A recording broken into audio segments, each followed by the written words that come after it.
데살로니가 전서 4장을 통해서 사도 바울은 데살로니가 교회 성도들을 향해서 종말을 기대하면서 종말의 시대를 살아가면서 성도들이 어떻게 신앙생활을 해야 하는지에 대한 교훈을 이렇게 들려주고 있는 것을 보게 됩니다. 오늘 우리가 사는 이 시대도 우리는 그냥 아무런 느낌 없이 우리가 시대를 그냥 하루하루 그냥 편안하게 이렇게 우리는 편안하다고 생각하고 또 편안하게 살기를 원하고 있지만 사실 세상은 그렇지 않습니다. 우리가 기후 위기의 시대 속에 살면서 이상 기후로 우리가 올 여름도 엄청나게 고생을 했죠. 앞으로 이 위기는 더 심화되어질 것이라는 것이고 또 이 기후 위기뿐만 아니라 우리가 세상 곳곳에서 들려오는 이 전쟁의 소식은 우리를 더욱더 힘들게 합니다. 세계 곳곳에 일어나는 전쟁들이 끝날 것 같지만 끝나지 않고 조금씩 더 격화되어지고 있는 것을 보게 되어지는데요. 지금 우크라이나 전쟁만 해도 지금 북한군이 또 이게 개입을 함으로써 이게 세계대전의 전초전이 되지 않을까라는 우려를 지금 하고 있는 가운데 있고요. 또 다른 나라에서 우리나라를 바라보는 시각은 군사 전문가들의 불안한 견해는 무엇이냐면 김정은 정권이 6개월에서 18개월 내에 한 번은 사고를 치지 않겠냐라는 그러한 전망을 내놓기도 합니다. 그러니까 우리는 그냥 북한이 늘 위협하니까 위협이라고 생각하고 그냥 아무 느낌 없이 받아들일 수 있을지 몰라도 이게 다른 나라에서 바라보는 시각은 그렇지 않다라는 거예요. 우리에게도 큰 위기가 다가올 수 있는 그런 위험성을 가지고 있다. 그러므로 우리는 늘 깨어 있어 준비하는 삶을 살아야 된다라는 거죠. 오늘 종말의 시대 속에 살아가는 그러면 종말의 시대 속에 우리가 어떻게 살아가야 할 것이냐라는 것 오늘 사도 바울이 데살로니가 교회 성도들에게 들려지고 있는 그 말씀을 우리가 한번 묵상하며 우리도 어찌 보면 조금은 위험한 시대 속에 살아가고 있는 우리로서 우리가 어떻게 나의 삶을 정말로 준비해야 하는가에 대한 말씀을 오늘 우리 함께 나누며 은혜 나누도록 하겠습니다. 오늘 사도 바울은 이렇게 얘기합니다.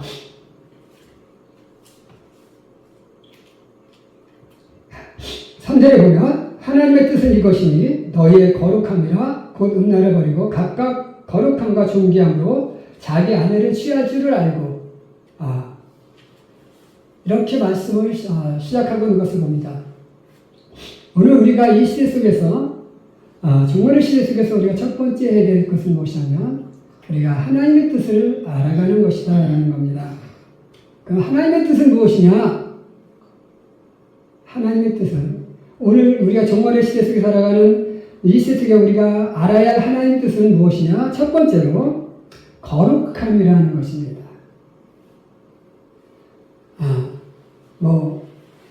어차피 끝나는 세상, 우리가 그냥 되는 대로 살다가 그냥 즐기다가 죽으면 되지라고 생각하는 경우도 있을 수 있겠지만, 사도 바울은 우리가 그런 위기의 시대일수록 더 우리가 어떻게 살아? 거룩함으로 나의 삶을 무장하는 성도가 되라 이렇게 말씀하고 있는 것을 보게 됩니다. 거룩함이라는 것이 무엇입니까? 저는 이 거룩함이라는 단어를 생각할 때마다 참 어려웠어요. 거룩, 우리들 거룩, 그러면 굉장히 뭔가 성스러워야 되는 것 같은 그런 느낌을 늘 받고, 야, 어떻게 우리가 정말 내 삶을 그렇게 성스럽게 만들어 가야 할 것인가에 대한 고민을 했었는데, 사실 이 거룩은 물론 성스러움도 있을 수 있지만, 그러나 가장 중요한 것은 무엇이냐면 구별되었다라는 거죠. 구별이라는 의미가 더 우리가 기억하면 좋겠습니다. 거룩이라는 곧 구별되었다는 뜻인데, 구별이라는 것이 무엇입니까? 여러 사람의 종류의 사람들이 있어요. 거기서 뭔가 다른 삶을 살아가는 거예요. 세상 사람들이 막 흥청망청 살아가는데, 그 속에서 뭐요?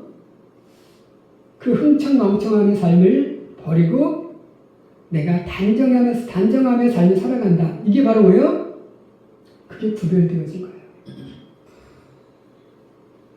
모든 사람들이 다 사기를 치고 뭐하는 그 속에서 내가 정직함을 유지하는 것, 그게 뭐요? 그게 구별되어진 거예요.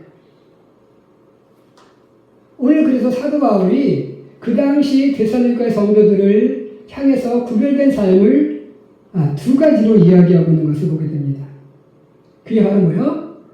거룩함과 존귀함으로 자기 안에 취할 줄을 알고, 하나님을 모르는 이방인 같이 세격을 쫓지 말라. 뭐요? 그 당시에 이 데살로니가의 성도들의 삶의 모습은 무엇이냐면, 아내 귀한 줄을 몰랐다는 거죠. 그리고 내 아내보다 다른 여자가 좋은 거야. 그래서 정말 바람 피고 이런 일들을 많이 하고, 예전에는 로마 시대의 영향 속에 살았던 그 로마 시대가 어떤 시대였어요?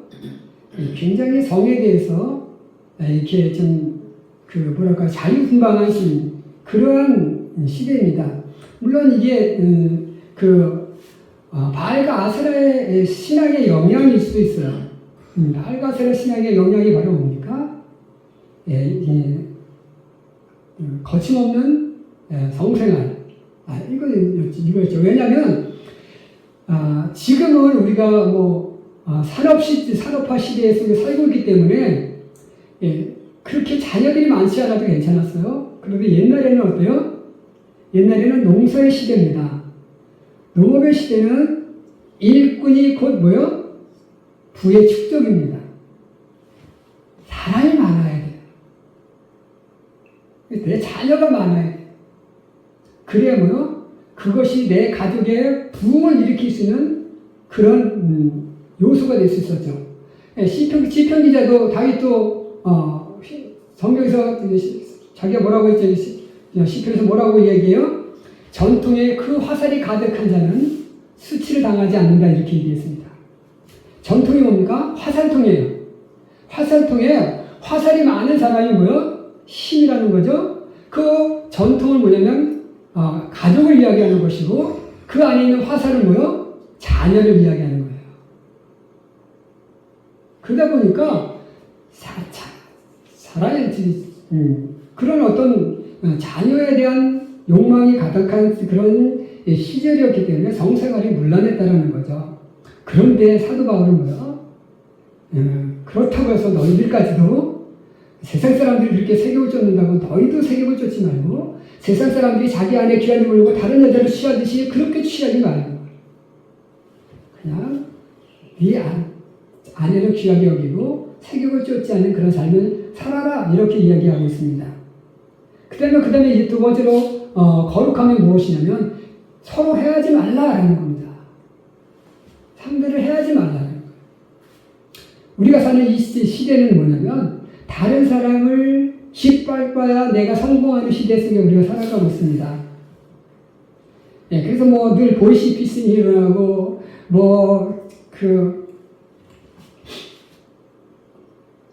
스팸 문자가 나타나고 그러는데, 남을 죽여야 내가 돈을 벌어요. 그런데 그렇게 하지 말라는 거예요. 남들은 그렇게 하지라도 너희는 정직하게 살아.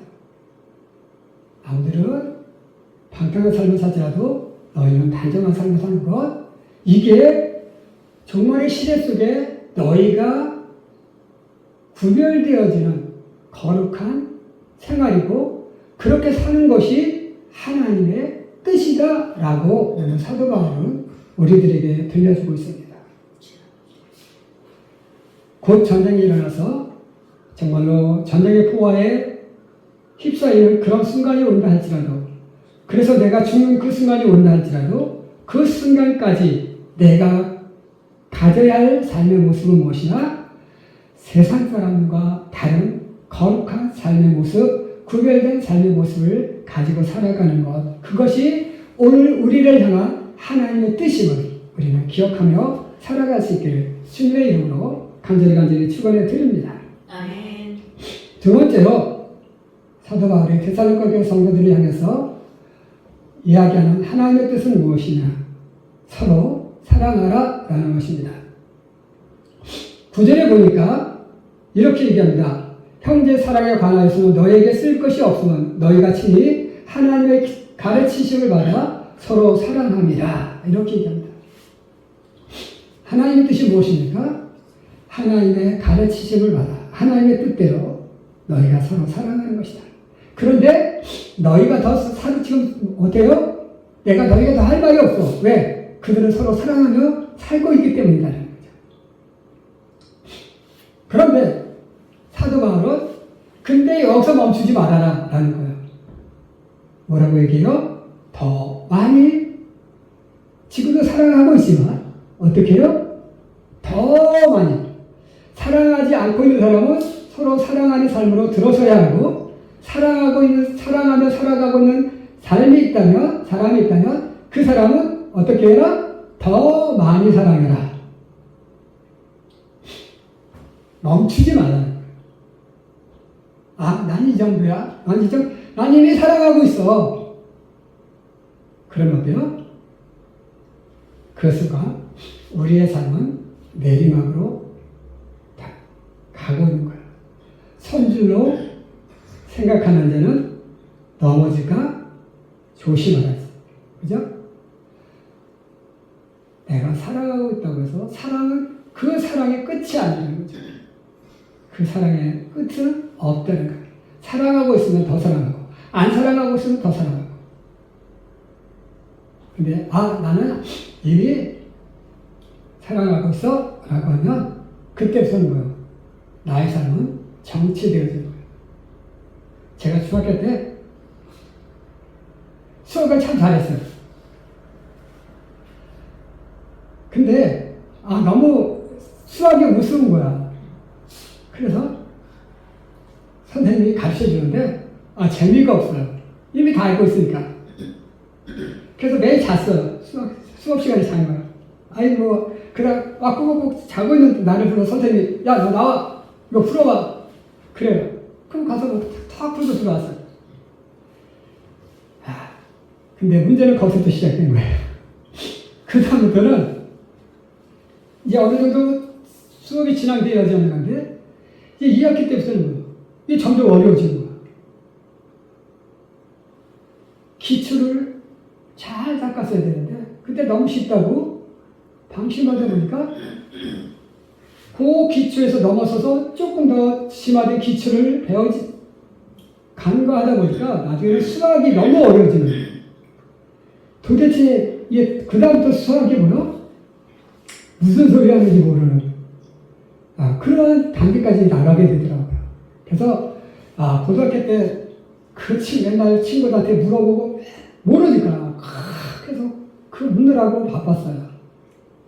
어느 정도 단계에 오르기까지 정말 힘들었어요. 이렇게 한번 쉽다고 난 됐어! 라고 하는 그 순간 뭐야? 방심하면 끝없는 나락으로 떨어진 거예요. 그래서 성경은 뭐야? 사랑해라. 사랑하고 있으면 더 많이 사랑해라. 계속 성장하는 사랑의 삶을 살아가라고 우리들에게 부탁하고 있습니다. 사랑의 끝은 없다.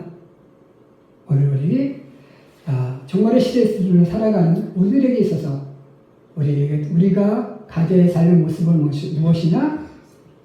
끝없이 사랑하는 삶을 아낌없이 주는 나무와 같이 그렇게 끝없이 사랑하는 삶을 서로 하며 살아갈 것을 우리들에게 부탁하고 있으니까 오늘 우리는 정말로 서로 사랑하는 이 하나님의 뜻을 가지고 이 종말의 시대를 살아가는 성도들이 되시기를 주님의 이름으로 간절히 축원해 드립니다. 마지막 세 번째로 하나님의 뜻은 무엇인가? 이 종말의 시대 속에 종말의 시대를 살아가는 우리들에게 들려주는 하나님의 세 번째 뜻은 무엇이냐? 11절을 보면 이렇게 이야기합니다. 또 너희에게 명한 것 같이 종용하여 자기 일을 하고 너희 손으로 일하기를 힘쓰라. 어떻게 살아가라고요? 종용하여 자기 일을 하고 또 자기 일에 힘쓰는 삶을 살아가라. 종용하다라는 뜻이 무엇일까요? 종용하다. 이것은 종용하여 자기 일을 하는 것은 종용은 잘 설득하고 달래어 권하다라는 거예요. 내가 저 사람을 잘 설득하고 달래서 자기 일을 하도록.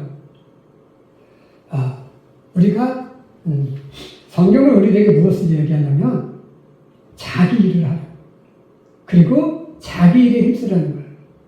이게 하나님의 뜻입니다. 우리에게는 두 가지 일이 있어요. 무슨 일이 있을까요? 자기의 일이 있고요. 남의 일이 있습니다. 그런데 우리 사람들은요. 자기 일에는 별 관심이 없어요. 남의 일에 관심이 많습니다. 그래서 무슨 말이 있어요? 내로남불. 그죠? 내가 하면 노메스야. 다른 사람이 하면 뭐요? 불륜이에요.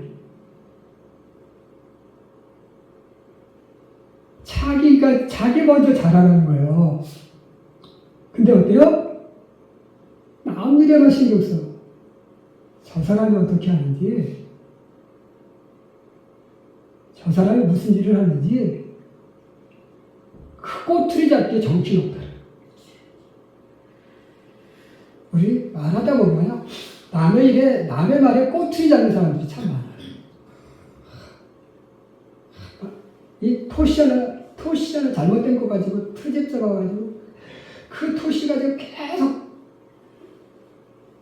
싸우다 보니까 뭐요? 자꾸 이상한 쪽으로 흘러가서 나중에는 처음에 한 말의 뜻에 완전히 왜곡되어지는 현상으로 나타나는 것을 보게 돼요. 오늘 우리는 그렇게 꼬투리 잡는 생활을 하지 말아요.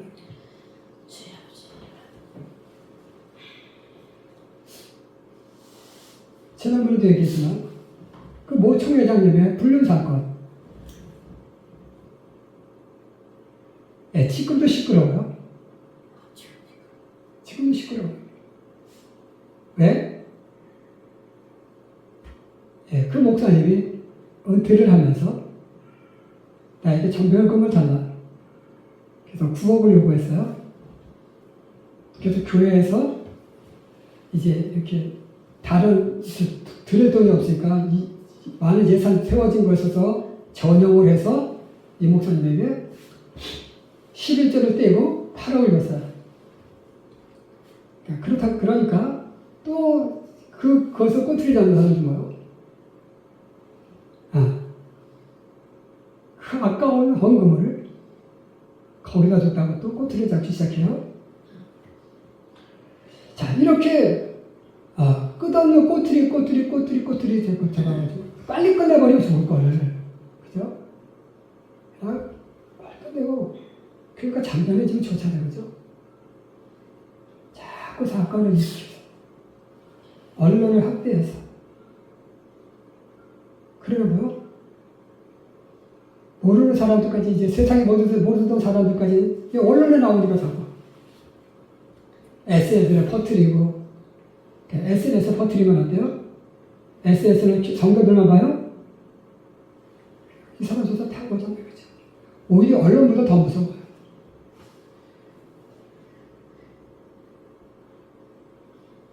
왜 그래야 하느냐는 거죠. 내가 먼저 내 삶을 잘하고 형제 해하지 말라 그랬는데 그렇게 그 불륜한 목사님 물론 그 잘못했어요. 그분 때문에 교회가 정말 교회의 위신이 추락했어요. 마음 아파요. 하지만 그것도 누가 처리하실 거예요? 하나님 처리하신 일이죠. 예수님조차도 가늠한 여를 들고 온 바리새인들을 향해서 뭐라고 얘기해요? 죄 없는 자가 돌로 쳐 치지 못하고 다 가니까 예수님께서 뭐라고 얘기해요? 나도 너를 정죄하지 않겠다. 예수님도 용서하셨는데 왜 우리는 용서 못해요?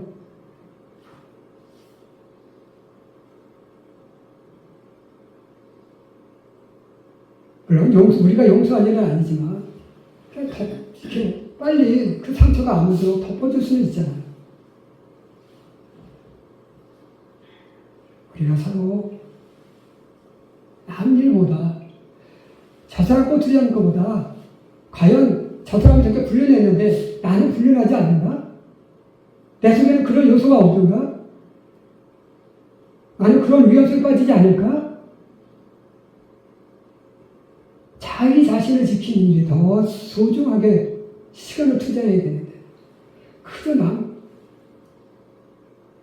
나중에 자기가 또 그런 사건에 휘말리지 않을 법이라는 그런 저건 있어요? 보장이 있어요? 그렇게 비난하는 사람도 언젠가는 또 자기도 그런 위험에 빠질 수 있는 소지가 분명히 있어요. 그렇기 때문에 비난하지 말고 내 자신을 잘 지키고 남의 일 신경 쓰지 마. 내 일에 힘써. 오늘 성경 우리에게 그렇게 말씀하고 있음을 기억하시기 바랍니다. 남의 일에 신경 쓰려고 자기 일에 힘쓰라고 하는 이유는 뭐냐? 또한 궁핍함이 없는 삶을 살기 위해서. 남의 일에 신경 쓰다 보면 자기 일에 소홀해져요. 자기 일에 소홀해지다 보니까 뭐요? 자기의 수익원이 부족해질 수 있고 자기의 내면적 소양이 부족해질 수 있어요. 그럼 어떻게 돼요? 수입이 부족하면 경제적으로 궁핍하고 마음의 소양이 부족해지면 뭐요? 자기의 영적 생활이 궁핍해집니다. 그러니까 남 신경 쓰지 말고 내 영적, 내 육적 궁핍함이 없도록 자기를 힘쓰는 성도의 삶. 이게 바로 종말의 시대를 살아가는 하나님의 뜻임을 기억하시고 오늘 우리 거룩함의 삶을 사시기 원합니다. 서로 사랑하는 삶을 사시기 원합니다. 자기 일에 힘쓰는 성도들이 되시는 우리 귀한 박광태 성도들이 되시기를 주님의 이름으로 간절히 축원해 드립니다. 기도하겠습니다.